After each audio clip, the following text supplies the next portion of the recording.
los atributos comunicables de Dios número 11.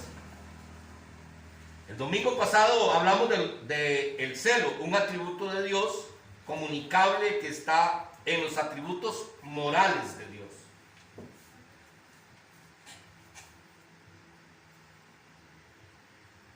Esos fueron lo que vimos la semana pasada. Hoy veremos otro atributo que va de la mano con el celo de Dios, que es el que casi no se predica y el que está en montones en la Biblia, que es la ira de Dios. Porque hablamos del amor de Dios, hablamos de la misericordia de Dios, pero no hablamos de la ira de Dios. Y nos va a sorprender todo lo que la palabra nos va a querer enseñar hoy a través de la ira de Dios. Quiero hacer una pequeña introducción. Primero que nada, la definición de la ira de Dios en el diccionario bíblico dice: es el enojo y la indignación de Dios frente al pecado. Le conducen a hacer juicio sobre éste, derramando su ira en el merecido castigo y retribución. Por lo tanto, los pecados de los hombres le provocan a ira al Señor. El pecado del hombre es lo que provoca a ira al Señor. Y pecado no vamos a encasillar solamente a yo no robo, yo no cometo adulterio, yo no fornico. No. Hay muchas maneras de provocar a ira al Señor. Y es cuando nos hacemos ídolos en esta tierra y los adoramos a ellos antes que a Dios. Eso provoca a ira al Señor. Recuerde que la palabra de Dios nos enseña que Él es rico en misericordia y tardo para la ira, pero no dice que no sea ira. Se va a tardar, pero viene la ira. Y recuerden que la semana pasada leíamos que los más, decía la palabra, los más se quedaron tendidos en el desierto.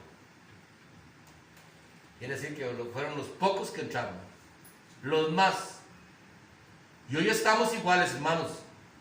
Ocupémonos de nuestra salvación, hermanos, porque no es como nosotros pensamos, no es que la misericordia de Dios, y lo vamos a ver más adelante. Tal vez te sorprenda hallar cuán frecuentemente la Biblia habla de la ira de Dios. Sin embargo, si Dios ama todo lo que es justo y bueno, y todo lo que es conforme a su carácter moral, no debería sorprendernos que deteste todo lo que vaya contra su carácter moral. La ira de Dios dirigida contra el pecado está por consiguiente estrechamente relacionada con la santidad, la justicia de Dios. Dios es justo. Si no tuviéramos un Dios que se aira con el pecado, hermanos, no tuviéramos un Dios a quien seguir. Porque imagínense que un hombre llegue y viole a una chiquita y que eso de Dios es un pecado y Dios lo pase por alto. ¿Seguiría usted ese Dios? No, ¿verdad que no? Por eso tenemos un Dios que es justo y nos va a dar conforme también a lo que nosotros hayamos hecho. Entonces, lo que hemos venido hablando desde hace tiempo atrás, seamos conscientes, ¿somos justos nosotros con Jesús? Lo que Él hizo en esa cruz del Calvario, no solo lo que hizo en la cruz del Calvario, sino que despojarse de su reino allá en el cielo, siendo Dios se hizo hombre para venir a sufrir por nosotros. Somos justos nosotros con todo lo que Él ha hecho. Y nosotros estamos practicando la justicia de Dios. Entonces, como Él es un Dios justo, nosotros lo que tenemos que analizar es, ¿y qué pasará conmigo? ¿Lo estoy haciendo conforme al propósito de Dios? ¿Estoy honrando a Dios?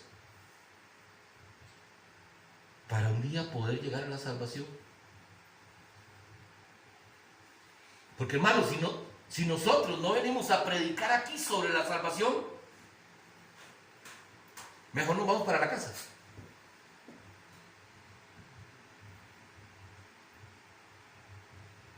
Porque todo lo que la palabra nos lleva es a que alcancemos la salvación. Es que este es el camino, la verdad y la vida. El que me tiene a mí, ¿qué es tenerlo a Cristo? Es tener la palabra. Tiene al Padre. Y el que no me tiene a mí, no tiene al Padre.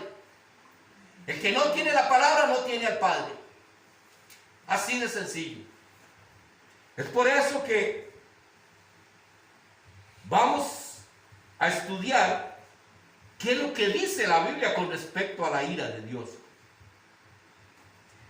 Y primero que nada, si quieren lo apuntan porque también son varios versículos hoy y no vamos a poderlos dar tiempo para que los busquen, pero sí apúntenlos en un papelito para que los repasen, hermanos. Vean, hermanos, no se confíen, repasen los textos bíblicos.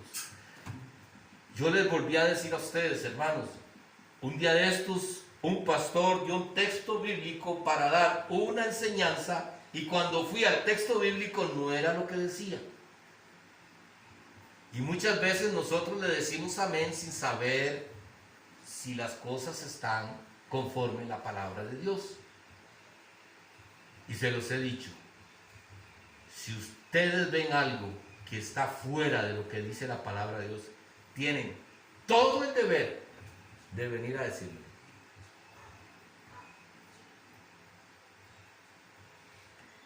Está Segunda de Reyes, capítulo 22, versículo 13.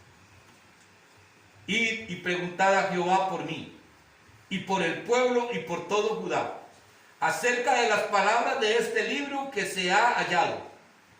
Porque grande es la ira de Jehová que se ha escondido contra nosotros.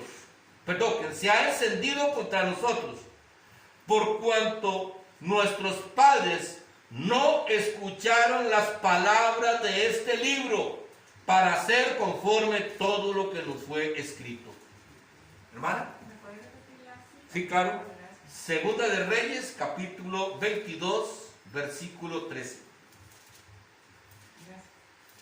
Vean que claro, hermanos, ¿por qué se encendió la ira de Dios? Dice aquí, por cuanto nuestros padres no escucharon las palabras de este libro para hacer conforme todo lo que estaba escrito.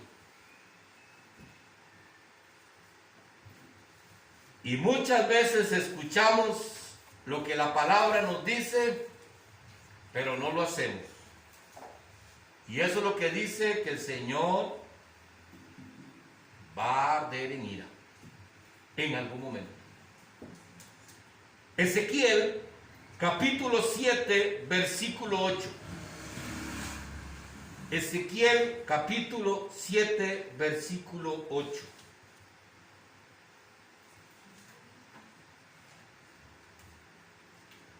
Dice la palabra: ahora pronto derramaré mi ira sobre ti y cumpliré en ti mi furor y te juzgaré según tus caminos y pondré sobre ti tus abominaciones. ¿Según qué? Tus caminos. ¿Cómo estamos caminando nosotros? Entonces dice la palabra que pondrá sobre nosotros nuestras abominaciones. Nos sacarán cuenta todo nuestro pecado.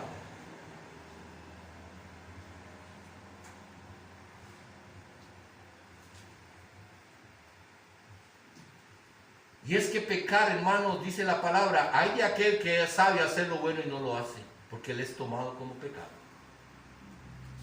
Entonces hay muchas maneras en las cuales nosotros le podemos estar fallando a Dios. Y es ahí donde nosotros debemos de escudriñar la palabra. Si escudriñamos la palabra, nosotros nos vamos a dar cuenta y vamos a poder ir cambiando, hermanos. Recuerde que la palabra para eso se hizo, para confrontarnos, para redarguir de todo pecado, para prepararnos para la buena obra. Isaías capítulo 13, versículo 9.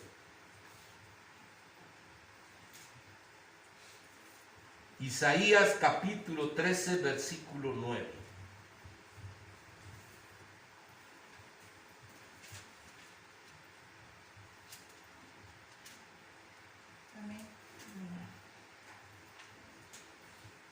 He aquí, el día de Jehová viene, terrible, y de indignación, y de ardor de ira, para convertir la tierra en soledad, y raer de ella sus pecadores.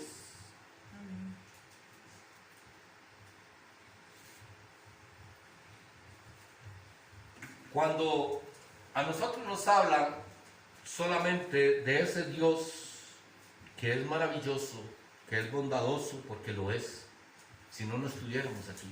Amén. Dios lleno de amor, Dios lleno de misericordia.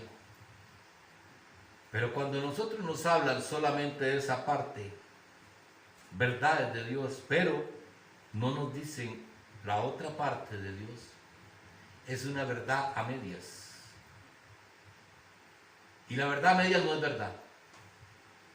Nosotros necesitamos conocer todo de Dios. Por eso, cuando hemos visto todos estos atributos de Dios que hemos venido estudiando, nos damos cuenta que hay muchas cosas que debemos cambiar para parecernos a Él, para poder reinar con Él un día en la tierra. Daniel capítulo 8, versículo 19.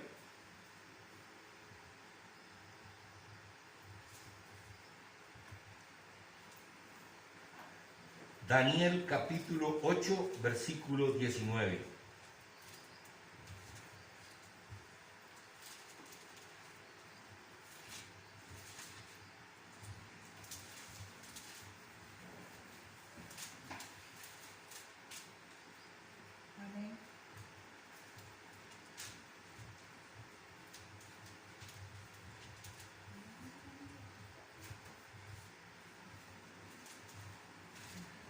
Y dijo, he aquí, yo te enseñaré lo que ha de venir, a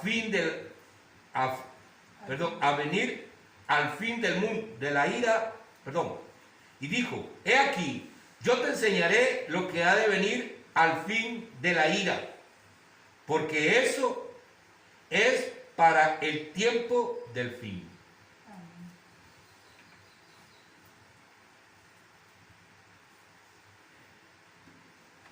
El Señor nos está preparando, hermanos,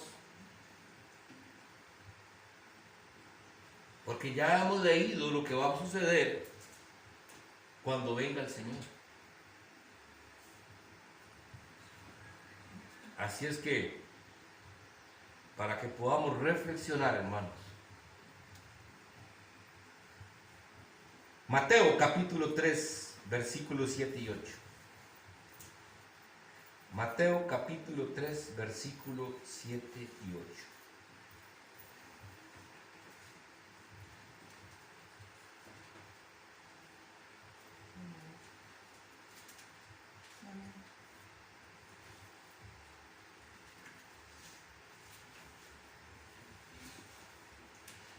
Dice la palabra: al ver él que muchos de los fariseos y de los saduceos venían a su bautismo, les decía: generación de víboras, ¿quién os enseñó a huir de la ira de venidera? Haced pues frutos dignos de arrepentimiento. Hermanos, esta palabra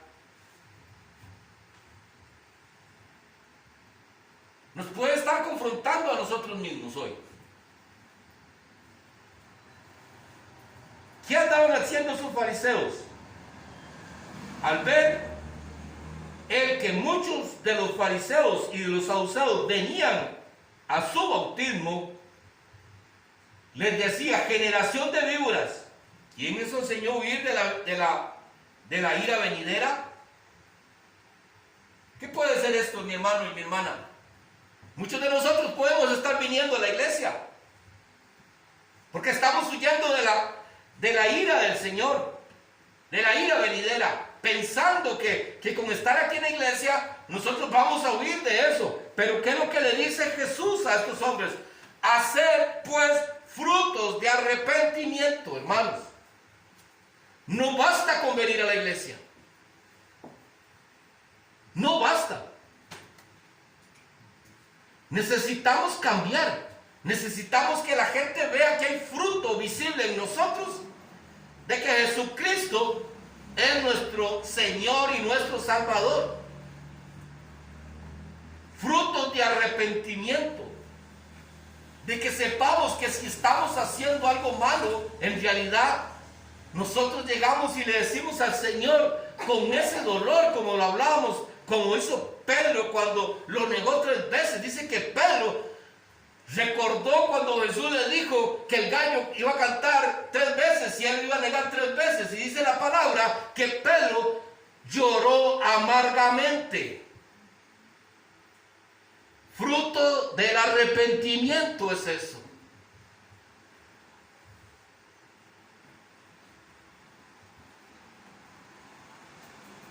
No es simple y sencillamente de llegar y decirle al Señor: Señor, perdóneme por esto o lo otro.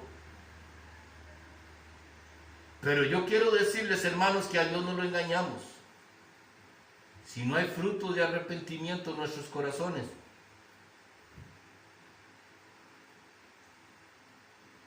la ira va a caer sobre nosotros. Eso es lo que dice la palabra, no lo digo yo. Tenemos que buscar más fervientemente a Dios. Amén. Amarlo más. Querer estar más tiempos con Él.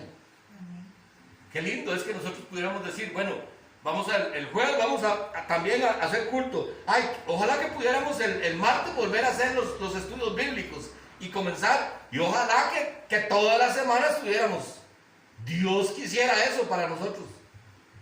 Que anhelemos estar en eso. Que reconozcamos que primero el reino y después las cosas del mundo.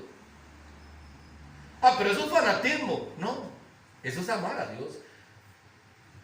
¿Por qué razón, hermanos? ¿Por qué razón digo esto?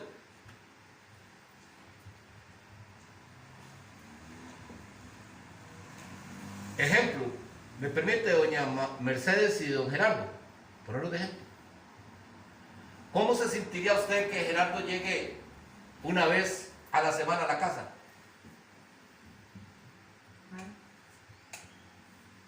¿Le gustaría que todos los días verlo? Cuando no lo puede ver, le hace falta, ¿verdad? O contenta porque está papito.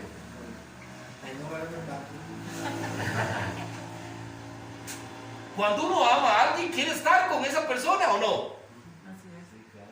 Anhela estar ahí. Conocerla más, cuando están de novios, que quieren conocerla más y todo. Eso es lo que la palabra nos tiene que llevar a nosotros, a amar a Cristo. Porque Él dice que nosotros somos su amada, su novia. Dime, hermana. Una preguntita, no sé si me equivoqué. Te digo que primero buscar el reino y después el mundo. Esa parte es la que no entendí. Primero buscar el reino de Dios y su justicia. No, Ajá. Después el mundo. Ajá. Después las cosas del mundo. Después las cosas del mundo. Primero ocupemos de las cosas de Dios. Y después vamos a hacer lo demás que tenemos que hacer en el mundo. ¿Ya?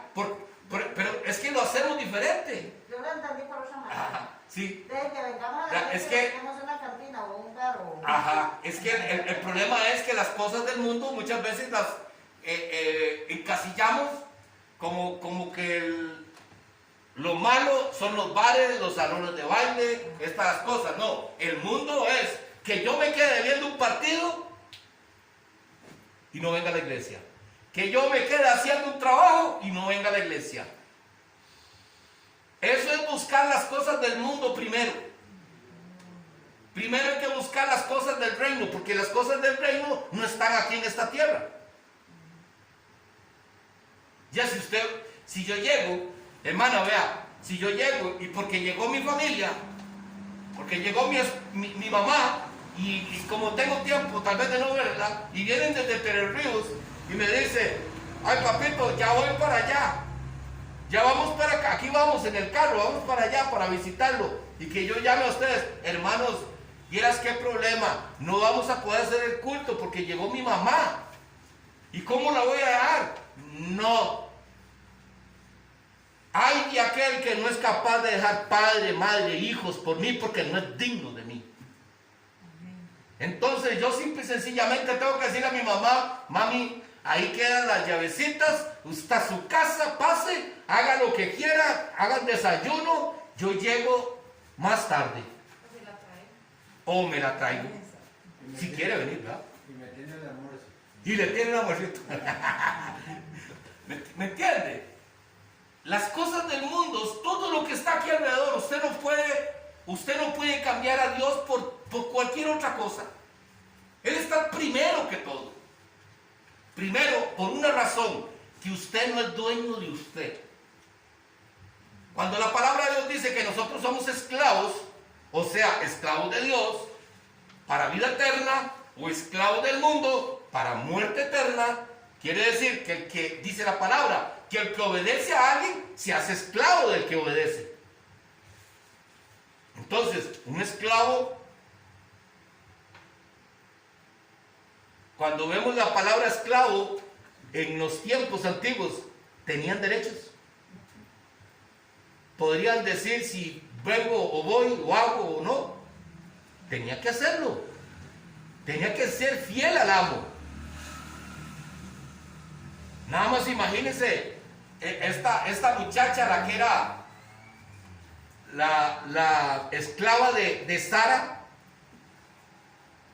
cuando Sara le dice que tiene que acostarse con el viejillo, Abraham, todo viejo,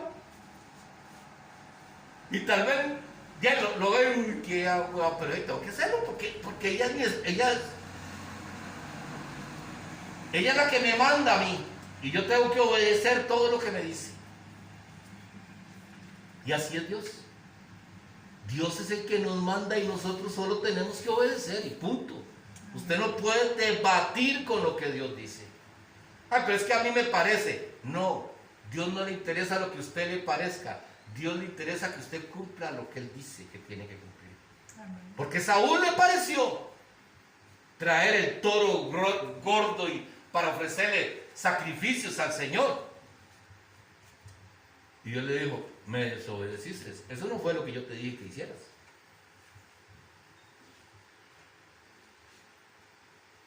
Nosotros tenemos que obedecer la palabra. No estamos para ponernos de acuerdo con Dios. Dios simple y sencillamente, Él es soberano y Él hace lo que quiera con cada uno de nosotros. Recuerde que todos nosotros estábamos para muerte eterna. La misericordia de Dios, el amor de Dios fue lo que nos alcanzó. No porque usted merecía, ni porque yo merecía. El amor de Dios fue lo que nos alcanzó. Entonces debemos de ser agradecidos por eso. La gratitud es algo que debemos nosotros de poner en práctica cada día más en nuestras vidas para con el Señor. Entonces, hermanos, tenemos que dar fruto de arrepentimiento. Que si decimos que lo amamos, que el fruto que estemos dando es que lo amamos. No como dice la palabra, de labios me honrabas, pero tu corazón estaba lejos de mí. Romanos capítulo 2, versículo 3 y 4.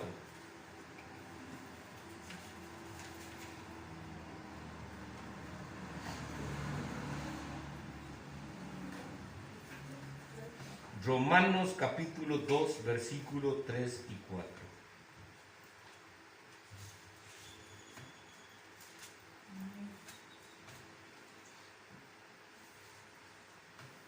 Dice la palabra. Y piensas esto, oh hombre, tú que juzgas a los que tal hacen y hacen lo mismo, que tú escaparás del juicio de Dios, o menospreciáis las riquezas de su benignidad, paciencia y longanimidad, ignorando que su benignidad te guía al arrepentimiento. La palabra de Dios nos tiene que llevar al arrepentimiento. Cuando dice aquí benignidad, quiere decir, se refiere a los valores de algo o alguien que es conducido bueno en su esencia. Y longanimidad dice generosidad y amplitud de ideas y de conducta.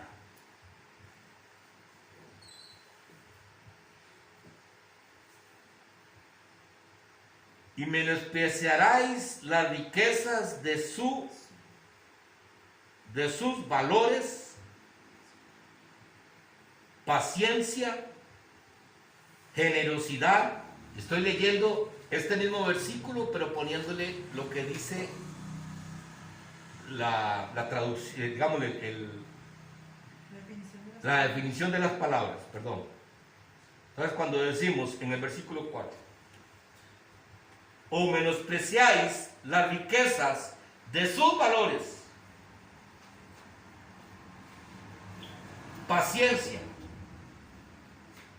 o generosidad,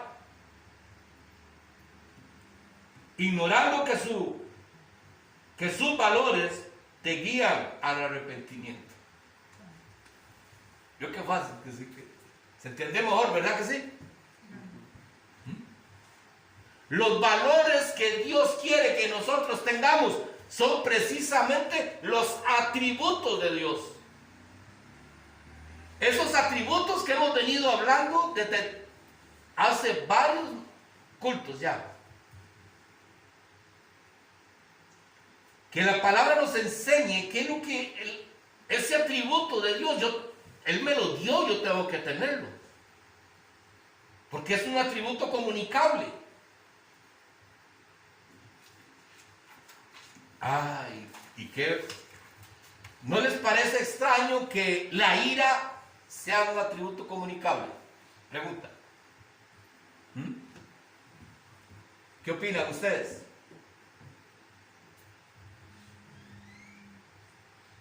La ira de Dios es un atributo comunicable. ¿Qué les parece? ¿Ah? Usted no puede comunicar su ira. ¿Sí se puede? Sí. Vean. Cuando hablamos de la ira de Dios, es un atributo comunicable. Podríamos pensar que es algo negativo, porque la ira por lo general vemos que es como algo negativo. Dice, es algo negativo para un cristiano, porque podríamos relacionar la ira de Dios con la ira del mundo, que son dos cosas completamente diferentes. ¿A qué le llama? ¿Por qué se aira Dios? ¿Ah? Por el pecado, para cuando hacemos algo malo, para que cambiemos, para que reflexionemos. La ira del mundo es muy fácil. La ira del mundo es cuando le hacen algo a usted y a usted le causa enojo, porque no tenés la paciencia, el amor para soportarlo. Entonces la ira del mundo a lo que nos lleva es a enojarnos. ¿Y qué le pasa a este haciéndome esto? ¿Qué se creyó? Y comenzamos a hablar de las otras personas que nos hacen daño. Entonces, acumulamos ira en nuestro corazón, que eso es dañino, que es la ira del mundo. La ira de Dios es diferente. Lo que causa la ira de los creyentes, vamos a leer de aquí, perdón, vamos a volver a leer. Cuando hablamos de la ira de Dios, es un atributo comunicable. Podríamos pensar que es algo negativo para un cristiano, porque podríamos relacionar la ira de Dios con la ira que hay en el mundo. Pero lo que causa la ira de Dios en los creyentes es un aborrecimiento al pecado y mucho dolor cuando un creyente hace caso omiso a la corrección de la palabra. Eso nos causa dolor. ¿Qué debe causarnos dolor? Lo que dice la palabra cuando le echamos las perlas a los cerdos. Porque muchas veces nosotros, hermanos, estamos pisoteando lo santo de Dios con nuestras actitudes. Por eso dice, cuando el creyente hace caso omiso a la corrección de la palabra.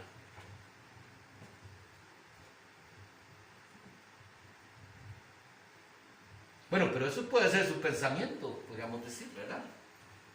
¿Qué dice la palabra con respecto a esto que estoy diciendo? Hebreos capítulo 1, versículo 9. Y este es el último texto bíblico que tenemos.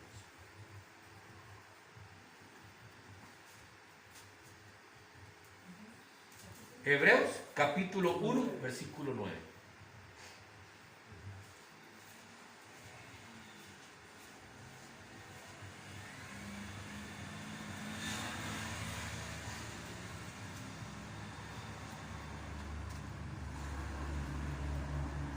Dice la palabra: has amado la justicia y aborrecido la maldad, por lo cual te ungió Dios, el Dios tuyo, con óleo de alegría más que a tus compañeros.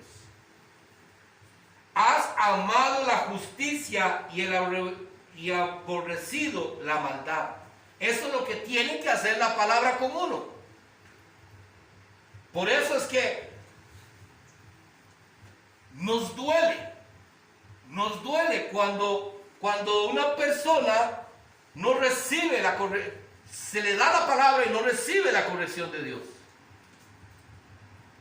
Es doloroso cuando usted ve que agarramos las cosas del Señor por pura rutina, por puro compromiso. Un día de estos escuchaba a un pastor decir que muchas veces podemos ir a la iglesia, pero no servirle a Dios y no servirle al mundo, aunque estemos en la iglesia. Por la razón, mira, voy a ir hoy. Mira, no tenía ganas de ir hoy, pero voy a tener que ir porque ya la semana pasada no fui. ¿Y qué va a decir el pastor? ¿O qué va a decir los hermanos? Entonces, en ese momento, yo quiero decirles que no le están sirviendo a Dios, le están sirviendo al mundo. Porque resulta que Dios no quiere que usted venga aquí por compromiso. Dios no quiere que usted venga aquí por compromiso, porque dale bien al pastor, porque los demás hermanos no vean. No. Venga porque lo ama, porque hay un fruto de amor hacia el Señor. Amén. Por eso voy a ir. Voy a ir porque yo amo a Dios y amo su obra, y Él me puso a trabajar para su obra. Entonces, hermanos, yo lo hago por amor a Dios. Por amor a Dios. Por eso, cuando vemos muchas veces, hermanos, cuando hermanos se separan de una iglesia porque no los ponen a servir o por cualquier cosa que no les gustó, Yo les digo que estaban sirviéndole a los hombres. No le estaban sirviendo a Dios.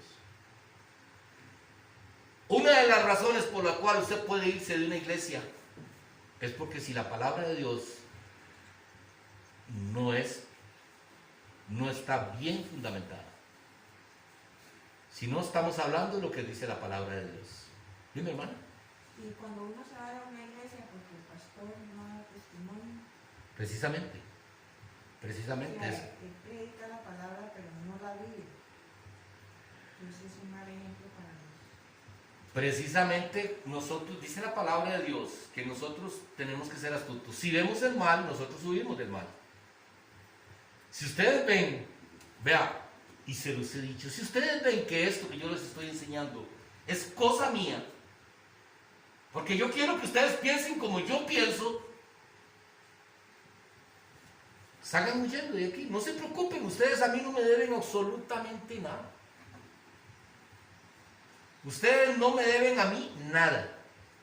Nunca se sientan comprometidos conmigo porque yo no hago las cosas para que ustedes me lo agradezcan. Yo hago las cosas porque amo al Señor. Amén. Porque lo que decía mi esposa ahora, llora uno, sí, claro. ¿Quisiera uno dar todo botado? Sí, claro que sí. Sienten veces dudas uno, Señor, ¿lo estaré haciendo bien? Señor, ¿estaré enseñando bien? Por supuesto.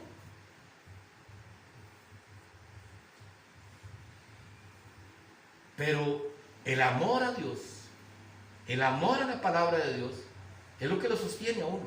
Simple y sencillamente. Eso es lo que me sostiene. Porque yo sé que aunque caigo mal, yo sé que un día que el Señor me llame a su presencia, yo le digo, Señor, pero yo lo único que dije fue hablar de tu palabra. Nunca puse mi pensamiento por encima de mí. Lo que yo piense sale sobrando. Y ustedes tienen que analizar bien, en realidad, hermanos. Analicen bien la palabra. Analícenla. Sean analíticos de la palabra. Revisen. Para que no sean engañados. Y esto es lo que el Señor me regaló. A través de su palabra, me enseñaba todo lo que habla la Biblia con respecto a la ira de Dios y por qué viene la ira de Dios. Para que nosotros podamos reflexionar y decir, Señor, en verdad, hay cosas que tengo que cambiar, porque si hay alguno aquí que dice que no tiene que cambiar, mi hermano, se equivocó de iglesia. Porque aquí todos necesitamos cambiar, todos necesitamos cambiar. Hay áreas, unos y otros, que necesitamos cambiar. Pero que la palabra nos confronte para cambiarla y que nos esforcemos. Por eso que el Señor cuando venga nos encuentre trabajando, mi hermano. ¿Trabajando en qué? En su carácter. ¿Trabajando en qué, mi hermano? En la pereza. En todas estas cosas Dios tiene que cuando Él venga nos encuentre trabajando para que podamos honrarlo a Él. Y lo más importante de todo es que cuando lleguemos delante de Él podamos entrar con Él, a reinar con Él en el reino de los cielos. Porque si no, ¿de qué vale, hermanos? Si no estamos buscando nuestra salvación, ¿de qué vale? Porque si creemos lo que por muchas veces hemos creído, de que si estamos en los caminos del Señor, nos va a ir bien, y vamos a ser prósperos, y vamos a ser bendecidos, y no vamos a estar enfermos, se equivocaron del lugar. Porque eso no es lo que ofrece la palabra. La palabra de Dios Jesús le dijo a los discípulos, saben que si me van a seguir, van a sufrir persecución. Si quieren seguirme, van a padecer hambre en muchas ocasiones. Si quieren seguirme, van a ser encarcelados. Y eso es algo que ahorita se está dando. En Canadá ya encarcelaron a un pastor. Y esto va a ir de una manera rápida. Y nosotros tenemos que saber que tal vez un día no vamos a tener la oportunidad de estar así. Aprovechemos, hermanos. Aprovechemos lo que hoy tenemos. Y démosle la gloria a Dios y aprendamos.